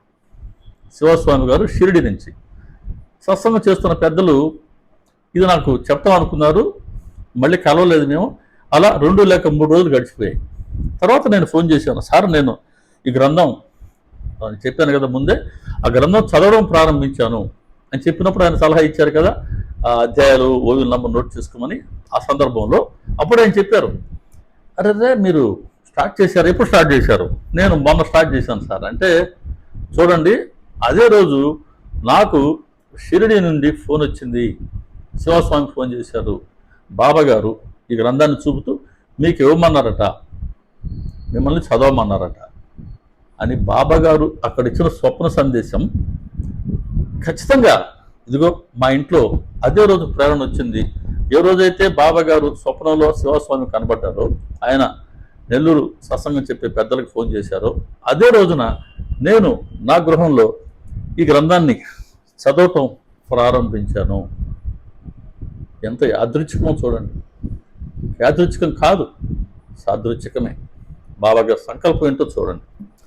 అందుకోసమే ఇంత చెప్పాల్సి వస్తుంది. మళ్ళీ మనం చేస్తున్నా, ఇది నా కోసం నేను చెప్పుకుంటున్న విషయం కానే కాదు. ఇక అప్పటి నుంచి నాకు చాలా ఆనందం కలిగింది. అబ్బా, ఈ గ్రంథం చదవమని బాబా గారి ఆజ్ఞ అయిందా, బీయుదేవి గారికి ఆజ్ఞించినట్టుగా జ్ఞానస్థం చదవమని మనం కోరుకోకుండానే బాబా గారు ఈ గ్రంథాన్ని చదవమని ఆయన ఆజ్ఞ ఇచ్చారు. సరే, చాలా ఆనందంగా సత్సంగాలు, సచ్చరిత్ర పారాయణ అలా 2 ఎప్పుడు కలిసి మిళితమై సాగుతుండేవి. బాబా గారి అనుగ్రహంతో 2009 సంవత్సరంలోనే సత్సంగం చెప్తున్న పెద్దలు నా చేత సత్సంగం ప్రారంభం చేయించారు. మీరు చెప్పండి సత్సంగం అని నా చేత కొన్ని సత్సంగాలు చేయించేవారు. అలా సత్సంగాలు చేస్తూ ఉన్నాం. ఓ పర్యాయం ఇంకా చూడండి, మళ్ళీ అమ్మగారి చరిత్ర ఇప్పుడు వస్తుంది. ఇక్కడ దాకా అమ్మగారు చెప్పాను, తర్వాత నాకు చెప్పాను, ఇప్పుడు మళ్ళీ అమ్మగారితో నా పరిచయం ఎలా అయిందో చూడండి. ఓసారి మేము షిరిడికి వెళ్ళాం, మా సభ్యులు అందరం పోయాం, మా సత్సంగ సభ్యులు అందరం వెళ్ళాం. ఎస్పెషల్లీ నా బాల్య మిత్రులతో కలిసి వెళ్ళాం. నాకు అప్పట్లో రోడ్డు వర్క్స్ కాస్త ఎక్కువ జరుగుతున్నాయి. నేను 1-2 రోజులు ఉన్నాను, నేను తిరిగి వచ్చేసాను. నేను వచ్చిన ప్రక్క రోజు మన ఆ, దత్త మందిరం దగ్గర మన సభ్యులకి మణిగారు కనబడ్డారు. మణిగారు అమ్మ కూర్చో ఉండారట అక్కడ. సత్సంగం చేస్తున్న పెద్దలు చెప్పారు, అది అదిగో మణిమ్మ గారు అని మనం చెప్పుకుంటాం కదా, అమ్మే మణిగారు అని చెప్పారట. నా వైఫ్ కాస్త బాగా చొరవగా మాట్లాడే తత్వం ఉంటుంది. వెళ్ళి మణిమ్మ గారిని కలిసి ఆమెకి అందరూ పాద నమస్కారం చేసుకుని, అమ్మగారు అయ్యో ఏంటమ్మా ఏంటమ్మా అంటే, లేదమ్మా ఇలా మేము మీ గ్రంథం ఆధారంగా మేము సత్సంగం చేసుకుంటూ ఉంటాం, ఆ గ్రంథాన్ని పారాయణ చేస్తూ ఉంటాం, మా వారికి మీ గ్రంథం అంటే ఇలా చాలా ఇష్టం అని చెప్తే అమ్మ చాలా సంతోషపడ్డారట. అమ్మ వెంటనే మనవాడు ఏ రూమ్లో ఉన్నారో అక్కడికి గోవిందధామ్ అని మన మందిరం దగ్గరలో ఉంటుంది ఈ సత్రం, అక్కడికి వచ్చి నాతో ఫోన్లో మాట్లాడారు. నేను మాట్లాడేందుకు నేను వచ్చి నాతో ఫోన్లో మాట్లాడారమ్మ. నేను ఆశ్చర్యపోయాను. మణిమ్మ గారేంటి, ఆ గ్రంథం మనం చదువుతుండడం ఏంటి, మణిమ్మ గారు అసలు కలుస్తామని అనుకున్నానా? మణిమ్మ గారు సాక్షాత్తు అబ్బాయి నేను మణిని అని ఫోన్ చేస్తే నేను ఆశ్చర్యపోయాను, తబ్బిపోయానంటే నమ్మండి. అలా అమ్మగారి వాయిస్ ద్వారా అమ్మగారితో నా తొలి పరిచయం. అది వారి దర్శనం వారి గొంతు ద్వారా అయింది. ఇక అమ్మని ఎలా దర్శించుకున్నారో చూడండి. అప్పటి నుంచి అమ్మగారితో అప్పుడప్పుడు మేము మాట్లాడుతుండేవాళ్ళం. అమ్మగారి చెల్లెలు తిరుపతిలో ఉండేవారు అప్పుడు, ఇంచుమించు 2009 అనుకోండి. 2009. ఒకసారి అమ్మ నేను తిరుపతికి వెళ్తున్నాను, నేను పలానా రోజు నేను తిరుపతి నుంచి సికింద్రాబాద్ పోతున్నాను అని చెప్పారు. మాకు చాలా సంతోషమైంది. ఆ తిరుపతి నుంచి సికింద్రాబాద్ పోయే నారాయణాద్రి ఎక్స్ప్రెస్ అది నెల్లూరులో 2 నిమిషాలు అవుతుంది. ఇంకా 2 నిమిషాల కోసం మా సత్సంగ సభ్యులు అందరం, సత్సంగం చెప్పే పెద్దలతో సహా మేము అందరం వెళ్ళి వెయిట్ చేస్తున్నాం. అలా ఏ భోగి వెతుకుతున్నాం. నేనైతే అమ్మాని ఎప్పుడు చూడలేదు, మా వాళ్ళందరూ చూశారు. నేను వెతుకుతూ ముందుకు వెళ్ళాను. ఎక్కడబ్బా కనబడి వెనక్కి వస్తున్నాను. వెనక్కి వస్తే మా వాళ్ళందరూ గుంపుగా ఉన్నారు, మధ్యలో ఒక ఆవిడ నిలబడి ఉన్నారు. చూస్తుంది కదా, ఇదిగో మణిమ్మ గారు అని చెప్పారు. నేను వెళ్ళి అమ్మగారి పాదాలపై పడిపోయాను. అమ్మ అమ్మ అమ్మ అమ్మ ఆ రోజు మీరు ఫోన్ చేశారమ్మా నేనేనని. సరే రైలు బయలుదేరుతుంది, ఒకసారి హైదరాబాద్ రాయ్యా అని అమ్మ చెప్పారు. అలా తొలిసారి అమ్మ దర్శనం, అమ్మ పాదస్పర్శనం లభించింది. తర్వాత రోజులు గడుస్తున్నాయి. అదే 2009వ సంవత్సరంలో తొలిసారిగా పొన్నూరులో కీర్తిశేషులు, నాకు పితృ సమానులు ఆలూరు గోపాలరావు గారు వారు కాలం చేశారు 2021 సంవత్సరంలో గుంటూరులో. వారు పొన్నూరు వాస్తవ్యులు, పొన్నూరులో ఉండేవారు. ఆయన సత్సంగం అంటే ఎంత ప్రాణమో. ఈరోజు మన 2 తెలుగు రాష్ట్రాల్లో సత్సంగాలు జరుగుతున్నాయనంటే కీర్తిశేషులు ఎకిరాల భరద్వాజ మాస్టర్ గారి సేవ, ఆ తర్వాత గోపాలరావు గారి సేవ, ఈ ఇద్దరి సేవలే. ఆ ఇద్దరి సంకల్పం, ఆ ఇద్దరి తపోఫలమే మనం సత్సంగాల రూపంలో మనం అనుభవిస్తూ ఉన్నాం. బాబా గారి బిడ్డలం. గోపాలరావు గారికి ఒక సంకల్పం వచ్చింది. ఆయనకి సచ్చరిత్ర అంటే ఎంత ప్రేమో నేను చెప్పలేను. అస్సలు ఆయన శ్వాస ఈ గ్రంథం, నారాయణరావు గారి గ్రంథం. ఈ గ్రంథం ఆధారంగా సార్ చాలా గ్రంథాలు రచించారు కూడా, విశ్లేషణ వ్యాసాలు. అబ్బో అసలు నేను చెప్పలేను వారు చేసినటువంటి సేవని. వారికి ఒక సంకల్పం వచ్చింది. పొన్నూరులో ఒక 2 రోజుల పాటుగా సత్సంగాలు ఏర్పాటు చేశారండి. ఏం పేరు పెట్టారు? శ్రీ సాయి సచ్చరిత్ర అవగాహన సదస్సు అనే పేరు గోపాలరావు గారి బ్రెయిన్ చైల్డ్, ఆయన మదిలో వచ్చినటువంటి ఆలోచన. ఇప్పటికీ అదే పేరిట సత్సంగాలు జరుగుతున్నాయి. దాంట్లో గోపాలరావు గారితో నాకు కూడా పరిచయం ఏర్పడింది. మాకు కబురు వచ్చింది. సార్ ఏం చెప్పారంటే, మీరు 16 అంటే ప్రోగ్రామ్ ఎట్లా షెడ్యూల్ చేశారంటే 2 రోజుల కార్యక్రమం. ఈ గ్రంథంలో 52 అధ్యాయాలు ఉంటాయి. సో 26 అధ్యాయాలు మొదటి రోజున, 26 అధ్యాయాలు రెండో రోజున అని పెట్టారు. సో 1 నుంచి 26 మొదటి రోజు, 27 నుంచి 52 వరకు రెండవ రోజు. వక్తలు చెప్తారు, శ్రోతలు వింటాం అనమాట. అలా నాకు 16-17 అధ్యాయాలు కేటాయించారు గోపాలరావు గారు. మొదటి రోజే వస్తాయి. సో నేను ముందు రోజే పొన్నూరు వెళ్ళాను. మన R&B IB ఉంది కదా, నేను అక్కడ మన వాళ్ళతో మాట్లాడి ఆ 2 సూట్స్ మేము రిజర్వ్ చేసుకున్నాం. అక్కడ మేము బస్సు ఉన్నాం. ఆ రోజు రాత్రి మణమ్మ గారు కూడా ఆ కార్యక్రమానికి ఇచ్చేస్తున్నారని తెలిసింది నాకు. మణమ్మ గారు హైదరాబాద్లో ఆమె ట్రైన్లో వస్తున్నారు. బహుశా హైదరాబాద్ చెన్నై బండి అనుకుంటారు. ఇంచుమించు అరౌండ్ శబరికి వచ్చారా అండి, ఏ ట్రైన్కి వచ్చారు. శబరి కూడా అయిండొచ్చు. శబరి ఎక్స్ప్రెస్కి వచ్చారండి. శబరి ఎక్స్ప్రెస్ అమ్మ వచ్చారు, శబరికి వచ్చారు. పొన్నూరు స్టేషన్కి వస్తున్నారు. మీరు మణమ్మ గారిని చూశారు కదా, మీరు వెళ్ళి తీసుకురండి అని గోపాలరావు గారు నాకు అప్పచెప్పారు. సరే వెళ్ళాం. నేను ఒక కార్ తీసుకొని, ఒక మిత్రుడు కార్ తీసుకొచ్చారు, సాంబశివరావు గారు అని. వారు పొన్నూరు వాస్తవ్యులు. వారు కూడా కాలం చేశారు. వారితో కలిసి నేను పొన్నూరు స్టేషన్కి వెళ్ళి ఆ బండి కోసం వెయిట్ చేస్తాం. బండి వచ్చింది, బండి వెళ్ళిపోయింది. ఏంటిది, బండి వచ్చింది వెళ్ళిపోయింది, బండి గారు రాలేదే అని చూస్తుంటే దూరంగా అంటే గార్డు వైపు నుంచి ఎవరో కదిలి వస్తున్నట్టుగా చిన్నగా ఆకారం అలా అలా అలా వస్తున్నట్టుగా లీలగా అనిపించింది. పరిగెత్తుకుంటూ పోయాం. మణమ్మ గారు 2 చేతుల్లో 2 బ్యాగులు పెట్టుకొని చిన్నగా నడిచి వస్తున్నారు. అమ్మా ఏంటమ్మా మేము రిజర్వ్డ్ బోగిలో చూసామంటే, రిజర్వేషన్ నాకెందుకయ్యా, జనరల్ బోగి లేడీస్ బోగి ఉంది కదా. అమ్మ రిజర్వేషన్ చేసుకోవడానికి కూడా ఇష్టపడరండి. అమ్మ జనరల్ బోగిలోనే, లేడీస్ బోగిలోనే అమ్మ జర్నీ చేస్తారు. రిజర్వేషన్ బోగి అమ్మ రిజర్వేషన్ వద్దయ్యా, మీకు తెలీదు, వద్దు, బాబా గారు ఒప్పుకోరు, ఇలా అమ్మగారు మాటలు. సరే ఆ బ్యాగ్ తీసుకొని బలవంతంగా తీసుకెళ్ళాం. ఇక 2 రోజులు అమ్మ సత్సంగాల్లో కూర్చున్నారు. ఎవరు సత్సంగం చెప్తున్నా శ్రద్ధగా వింటారండి. అసలు ఇలాగే కూర్చొని వింటూ ఉంటారంతే. అంటే ఇంత పెద్ద గ్రంథాన్ని రచించినటువంటి కర్త, ఇప్పుడు మనం చూస్తున్నాం కదా, గ్రంథాన్ని రచిస్తే గ్రంథం నేను రచించాను అని ఎంతగా ఉంటుంది, ఎంత గొప్పతనం మనసులో ఫీల్ అవుతారో చూస్తున్నాం కదా.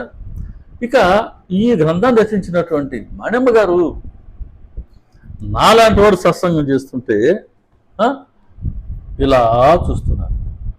సరే 16-17 అధ్యాయాలు నేను సత్సంగం చేస్తే అమ్మ చాలా శ్రద్ధగా విన్నారు. విని నాకు తర్వాత చెప్పారు, సత్సంగం అబ్బాయి బాగుంది అని అమ్మ ప్రోత్సహించారు. నేను ఆ వేదిక పై నుంచే అప్పుడు ఈ గ్రంథాన్ని పరిచయం చేశాను. నేను తీసుకుని పోలా సుబ్బారావు గారిని, నేను సుబ్బారావు గారు అన్న చేస్తుంటాను. ఈ సుబ్బారావు అన్న గారు చిలకలూరుపేట, అక్కడ వారికి మందిరం కట్టించారు, బాబాగారి మందిరం. వారికి మణిగారితో పరిచయం ఉంది. మణిగారి కోసం వారు వచ్చిన్నారు. వారి దగ్గర ఈ గ్రంథం ఉంది.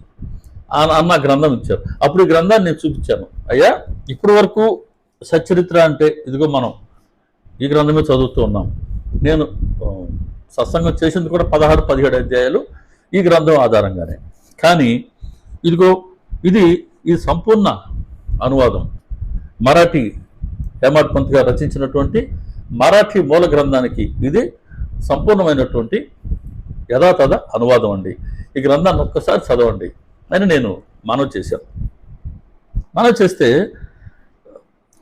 అంటే అప్పటి నుంచి నేను ఎక్కడికి సత్సంగానికి వెళ్ళినా, ఎవరైనా పిలిచినా వెళ్ళినా, కొత్త వాళ్ళు ఎవరైనా బాబాగారి భక్తులు పరిచయం అయినా, నేను తప్పనిసరిగా ఇలాంటి గ్రంథం ఒకటి ఉంది, దయచేసి ఈ గ్రంథాన్ని చదవండి అని చెప్పడం, అది నా సేవగా ఎందుకో ఆ రోజు ప్రేరణ వచ్చింది. పొన్నూరు కార్యక్రమంలోనే ఆ వేదిక నుంచే ఇలా చెప్పడం ప్రారంభించాను. ఎప్పటికీ కూడా ఆ పని చేస్తూనే ఉంటాను. అది నాకు బాబా గారి ఇచ్చిన సేవ. అలాగే మన సత్సంగ సభ్యులు కూడా ఈ గ్రంథం గురించి పరిచయం చేస్తుంటారు. ట్రైన్లో పోయేటప్పుడు, వచ్చేటప్పుడు బాబా గారి భక్తులు పరిచయం అయితే వాళ్ళకి చెప్పడమే కాదు, షీర్డీలాగా అయితే వాళ్ళని తీసుకెళ్ళి ఆ గ్రంథాన్ని మేము కొనిపిస్తాం కూడా. అలా అమ్మగారి పరిచయం ఆ 2 రోజులు అమ్మగారితో మేము కలిసి ఉంటే ఎంత ఆనందంగా సాగిందో. సరే హైదరాబాద్కి రమ్మన్నారు కదా, నేను ఒకసారి ఏదో పని మీద వెళ్ళాను సికింద్రాబాద్కి. అక్కడి నుంచి నేను కిషన్బాగ్లోని అమ్మగారు మందిరం వెతుక్కుంటూ వెళ్ళాను. బాబాగారిని దర్శించుకున్నా. అమ్మగారు, బాబాగారు. అమ్మగారితో పాటుగా ఉండేవాళ్ళు ఇంకో 2 జీవులు ఉన్నాయి. ఒకటి కుక్క, ఒకటి పిల్లి. అంతేనండి. సరే నేను వెళ్ళాను అమ్మగారిని దర్శించుకుంటే. నేను వస్తున్నాను తెలుసు అమ్మగారికి. ఇంకా ఆ రోజు సాయంత్రం వరకు ఉండమన్నారు. ఉండాను. అమ్మగారు స్వయంగా నా కోసం భోజనం తయారు చేసి, కూరలు తయారు చేసి, ప్రక్కనే కూర్చొని నన్ను కూర్చోబెట్టుకుని కొసరి వడ్డించారండి. కొసరి తినిపించారు ప్రేమగా. సాయంత్రం వరకు అమ్మగారితోనే ఉన్నా. చాలా విషయాలు అమ్మ చాలా అనుభవాలు చెప్పారు. సరే తర్వాత మేము 2012-13 సంవత్సరంలో మణిగారి గ్రంథం ఆధారంగా మేము ప్రతి శనివారం ఆదివారం ఎప్పుడు సెలవు వస్తే అప్పుడు కూడా పారాయణ చేసేవాళ్ళం. అధ్యాయుల వారీగా సపోజ్ మొదటి అధ్యాయం 50 ఓవిలు పారాయణ చేస్తారు ఎవరో ఒకరు సభ్యులు. ఆ 50 ఓవిల్లో మనకు సచరిత్ర ఏం చెప్తుందో కాస్త విశ్లేషణ బాబా గారు ఇచ్చిన స్ఫోటన మేరకు చెప్పుకునేవాళ్ళం. అలా ఈ కార్యక్రమం జరిగింది. ఈ కార్యక్రమం జరుగుతుందని అమ్మగారికి కూడా తెలుసు. అందుకే అమ్మగారికి చాలా ఇష్టం. ఇదిగో ఈ గ్రంథం ఆధారంగా సత్సంగాలు జరుగుతున్నాయి, ఈ గ్రంథం 10 మందికి తెలుస్తూ ఉంది అని అమ్మగారికి కూడా చాలా సంతోషం. తర్వాత ఒకసారి అమ్మగారు గుంటూరులో మన గృహానికి అమ్మగారు 2-3 సార్లు వచ్చారు. వచ్చిన ప్రతిసారి 2 రోజులు అట్లా ఉండేవారు. అమ్మ చెప్పేవారు, ఏంటో ఈ బాబా గారు తీసుకొస్తున్నారు అనేవారు. వచ్చి ఉంటే ఏముంది, అమ్మ నిందనుకోండి ఇంట్లో సత్సంగమే. అమ్మ ఎన్నో విషయాలు చెప్పేవాళ్ళు. మన సభ్యులందరూ వచ్చి అమ్మ చుట్టూ కూర్చొని అమ్మ ఏం చెప్తే అది ఆనందంగా వినేవాళ్ళం. అమ్మ చేసిన ఆడియో కూడా ఒకటి ఉంది నా దగ్గర. అది ఫుల్గా ఉండింది. అది ఎట్లా మిస్ అయింది. చాలా కొద్దిపాటి నిడి ఉండేటువంటి ఆడియో అయితే ఒకటి ఉంది. అమ్మగారు వాయిస్ కూడా వినొచ్చు. అది నేను దొరికితే అది కూడా నేను మళ్ళీ పెడతాను. తర్వాత అమ్మగారు తెనాల్లో ఉండే నంది వెలుగు హరిప్రసాద్ గారిని మందిరం నిర్మించారు. అక్కడ మిత్రులు, నాకు మంచి మిత్రులు ఆయన. వారు ఆ మందిరానికి తీసుకొచ్చారు. పొందుల్లో కార్యక్రమానికి వచ్చి మహిళా సదస్సు జరిగింది. ఆ కార్యక్రమానికి అమ్మగారు హాజరై ఆ సాయంత్రం నందివేలుకి వచ్చారు. ఇక్కడ మేము గుంటూరులో ఈ సత్సంగాలు చూసుకొని మేమందరం సభ్యులందరం కూడా మేము నందివేలుకి వెళ్ళి అక్కడ కూడా అమ్మని మేము దర్శించుకున్నాం. అప్పుడు అమ్మని కలిసి మేము, అమ్మ ఈ గ్రంథంలో ఫలానా ఓవి ఇటు రాశారమ్మ మీరు, ఆ ఓవి భలే ఉందమ్మా అంటే అమ్మ కోప్పడేవారు. నేను రాశానంటావేంటి, నీ మొహం, అది రాసింది ఎవరు, హేమడ్ పంత్ గారు. హేమడ్ పంత్ గారి గురించి చెప్పు, నేను చేసిందల్లా అనువాదమే, అంతే. ఎంత నిరహంకారం అండి, ఎంత నిరహంకారం అండి. ఎన్ని జన్మలు కావాలి అంత నిరహంకారం రావాలంటే. ముతక చీర చూశారు కదా, అంతే. ఆ చీర కూడా ఎటువంటి కాస్ట్లీ చీర కాదు, ఏముండదండి. జనరల్ భోగి, అత్యంత స్వల్పమైనటువంటి ఆహారం.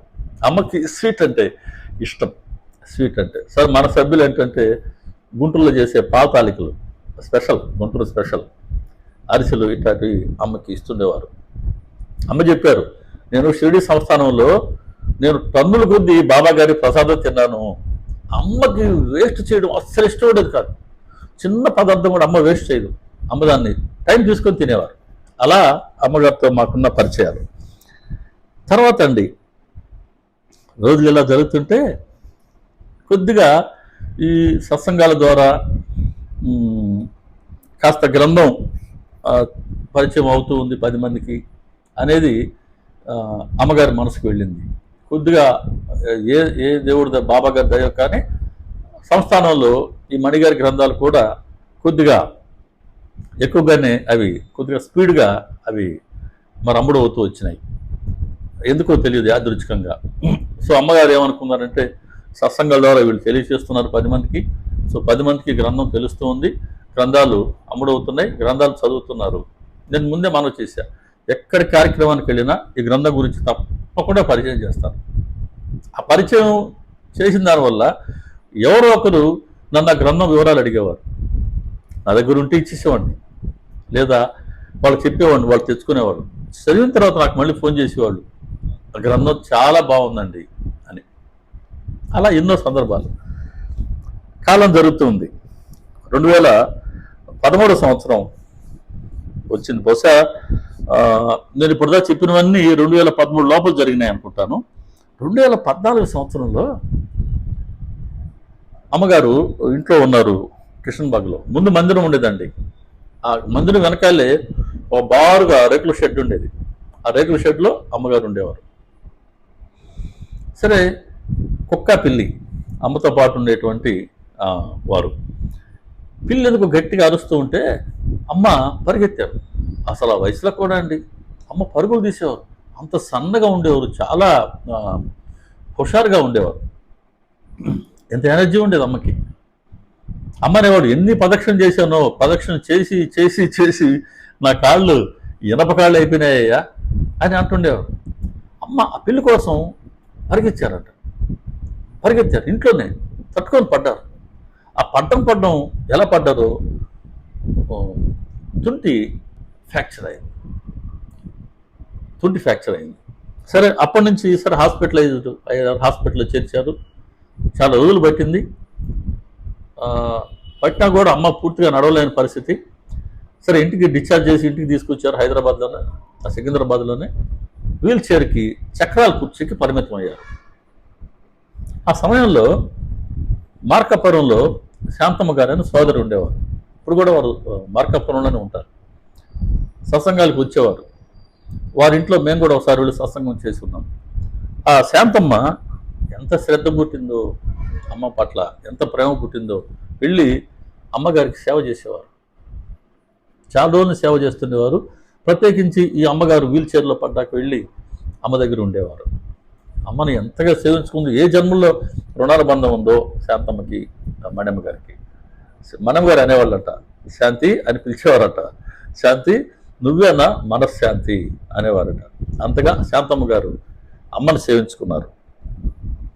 ఆ రోజుల్లో మేము కూడా గుంటూరులో ఉన్న సభ్యులందరం ఒకరోజు అమ్మగారు వద్దకు వెళ్ళాం. అదిగో అప్పుడు ఫోటోనే ఇది. మేమందరం సభ్యులందరం వెళ్ళాం. దాదాపు 40 మందికి వెళ్ళాం. ఈ 40 మందిలో దాదాపు 36-37 మంది మహిళా సభ్యులే. మేమందరం వెళ్ళాము. అమ్మగారు మా అందరి కోసం భోజనం తయారు చేయించారు. సత్సంగం జరిగింది మందిరంలో. అమ్మగారు అందరికీ కొసరి ఆ వీల్ చైర్లో తిరుగుతూనే వడ్డింపు చేశారు. అమ్మాయి తిన్నావా, అబ్బాయి తిన్నావా అని అందరిని అడిగి మరి భోజనం చేయించారు. అప్పుడు అన్నారు, ఇంతమంది లేడీస్ వచ్చారే ఎట్లా గలిగారు అంటే, లేదమ్మా సత్సంగం సభ్యులు అందరూ అని చెప్తే ఆశ్చర్యపోయారమ్మ, ఇంతమంది వచ్చారా అని.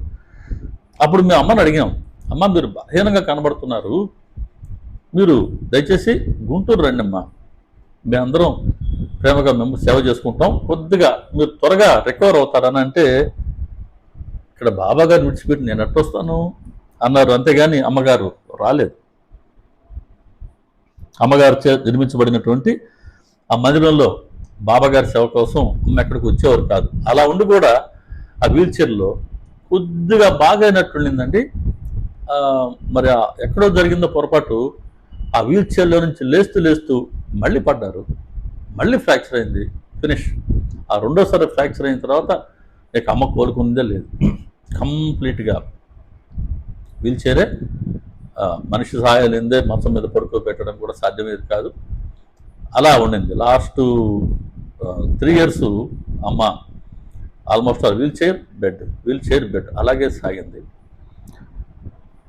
అమ్మ నేను ఈ మరాఠీ గ్రంథాన్ని ఇచ్చారని నేను మనవి చేసే కదా, అమ్మ చెప్పేవారు, ఈ గ్రంథం నువ్వు చాలా తెలుగులో ఉన్న గ్రంథాన్ని చదివి నువ్వు చాలా ఆనందాన్ని పొందుతున్నావు కదా, ఈ మరాఠీ గ్రంథం చదువు, ఇంకా నువ్వు చాలా ఆనందిస్తావు అంటే. నాకు మరాఠీ రాదు కదమ్మా అన్నాను.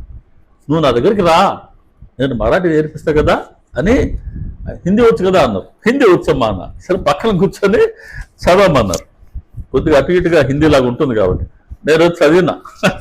చదివితే ఏం తప్పు చదివానో అమ్మ కోపం వచ్చింది. నీ ముఖం అని పెద్ద మొటికాయ వేశారు అమ్మ. అమ్మ మొటికాయ కూడా పడింది ఈ శిరస్సు మీద. అమ్మగారి జ్ఞాపకాలన్నీ ఇప్పుడు మధురంగానే ఉంటాయి. అలా ఇంకా అమ్మగారు లాస్ట్ 3 years చాలా ప్రారంభాన్ని అనుభవించారు.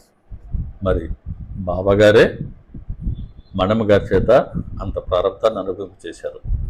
సరే, మళ్ళీ జన్మ లేకుండా చేసే ఉంటారు. అలా అమ్మగారు బాబాగారి సేవలోనే ఉంటూ ఉంటూ ఉంటూ ఇదే డిసెంబర్ 17వ తారీఖు 2016వ సంవత్సరం సరిగ్గా 8 ఏళ్ళు పూర్తి అమ్మగారు బాబాగారు లైక్యమై ఆ రోజు అమ్మగారు తమ శరీరాన్ని విడిచి తమ తండ్రి అయిన బాబాగారిలో ఐక్యమయ్యారు. అలా బాబాగారు తమ బిడ్డని తమలో ఆ రోజు కలుపుకున్నారు. అలా అమ్మగారు 86 సంవత్సరముల 10 మాసముల 19 రోజులు శరీరంతో జీవించి తపస్సు చేసి సాక్షాత్తు పరబ్రహ్మ స్వరూపుడైనటువంటి బాబాగారి చరిత్రను అనితర సాధ్యంగా తిరిగించి మనందరికీ అందించి బాబాగారి చరణ ధూళిగా మారి ఆ శాశ్వతుడైనటువంటి బాబాగారి గురించి రాసి ఒక శాశ్వతమైన గ్రంథాన్ని తయారు చేసి అమ్మ కూడా ఒక శాశ్వతత్వాన్ని పొంది తమ జీవితాన్ని సఫలం చేసుకున్నారు మణమ్మ గారు. లాంటి ధన్యజీవి మణమ్మ గారు. ఈరోజు ఇన్ని విషయాలు మనం వారి గురించి స్మరించుకుంటేనే అది మన కనీస ధర్మం అవుతుంది. ఎందుకంటే వారు చేసిన సేవని ఎప్పుడు మనం మర్చిపోకూడదు. కారణం వారి సేవా ఫలాన్ని మనం పొందుతూనే పొందుతూనే ఉంటాం. ఇంకా ఇదే గ్రంథాన్ని తర్వాత ఇంగ్లీష్లో కూడా ఉందండి.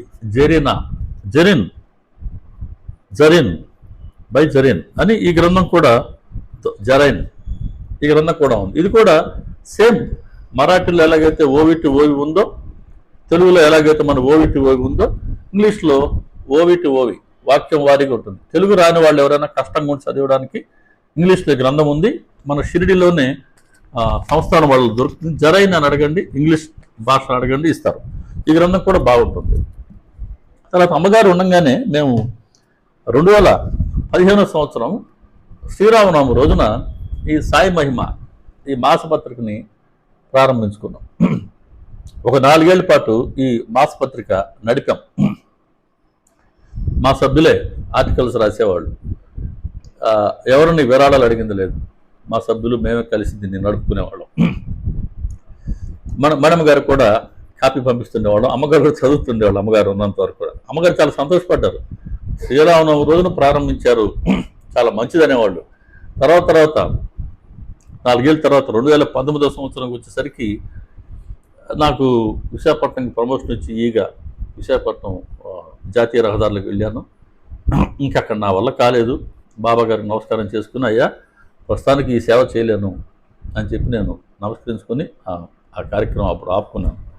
కానీ ఇక్కడ మణిగారి గ్రంథం గురించి దాదాపు 40 పేజీల్లో కనీసం ఒక 15 పేజీల్లో అది రాసేవాళ్ళం. ఆ కింద ఫుట్లో ఉంది చూడండి, కింద ఉంది కదా, ఈ కింద కంపల్సరీగా ఒక 15 పేజీల్లో అయినా సరే పెట్టేవాళ్ళం. అది అంటే చాలా చాలా ఇదిగో బాగా కనబడుతుంది. ఇట్లా ఫుట్ పెట్టేవాళ్ళం. ఈ పక్కేమో బాబా గారి గ్రంథంలోని కొన్ని ఓవిస్ రాసేవాళ్ళం. ఇటు సైడు శ్రీ సాయి సచ్చరిత్ర మణిగారి అనువాద గ్రంథమును జీవితంలో ఒక్కసారైనా పఠించగలరని సాటి గురు బంధువులకు తెలపగలరని మనవి అని ఈ మాట ప్రతి మాసంలో ఆ 40 పేజీల్లో కనీసం 15 పేజీల్లో పెడుతుండేవాళ్ళం. అంటే ప్రచారం చేద్దాం, వీలైనంత మందికి సాధ్యమైనంత వరకు ఇటువంటి గ్రంథం ఒకటి ఉంది అని తెలియచేయటం మా ధర్మంగాను మా సేవగాను భావించి చేస్తూ ఉంటాం. ఇదిగో ఇప్పుడు ఈ కార్యక్రమం అంతా విన్నారు కదా.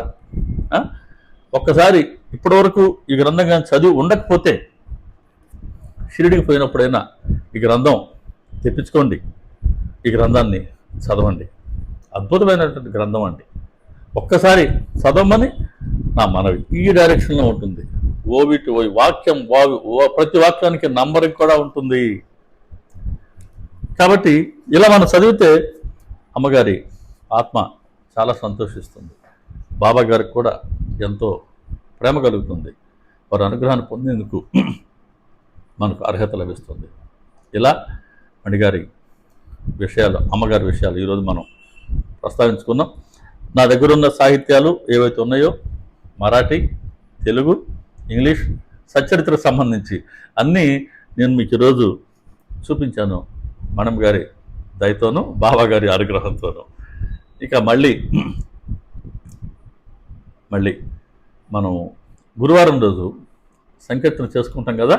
ఇప్పుడు దాకా ఏం చెప్పుకున్నామో దీన్నే ఒక పాట రూపంలో గురువారం పాడుకుందాం మణమ్మ గారి మీద.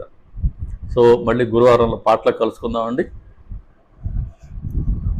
శ్రీ సచ్చిదానంద సమర్థ సద్గురు సాయినాథ్ మహారాజు కీ జై. సర్వే జనా సుఖినో భవంతు, లోకా సమస్తా సుఖినో భవంతు, సమస్త సన్మంగళాని భవంతు. ఓం శాంతి శాంతి శాంతి. సర్వం శ్రీ సాయినాథార్పణమస్తు. శుభం భవతు. ఓం తత్సత్. సాయిబాబా అండి. అందరికీ నమస్కారం. ఇతర సాయి భక్తులకి మన గ్రంథాన్ని, మన ఛానల్ని పరిచయం చేయండి. మణమ్మ గారి గ్రంథాన్ని ఇప్పటిదాకా చదివి ఉండకపోతే ఒకసారి తెప్పించుకొని చదవండి. ఇతర భక్తులకు కూడా తెలపండి ఒక్కసారి చదవమని. అదే మనం అమ్మగారికి చెల్లించుకునే మన దక్షిణ, గురు దక్షిణ. అందరికీ నమస్కారం అండి. శ్రీ సాయిబాబా.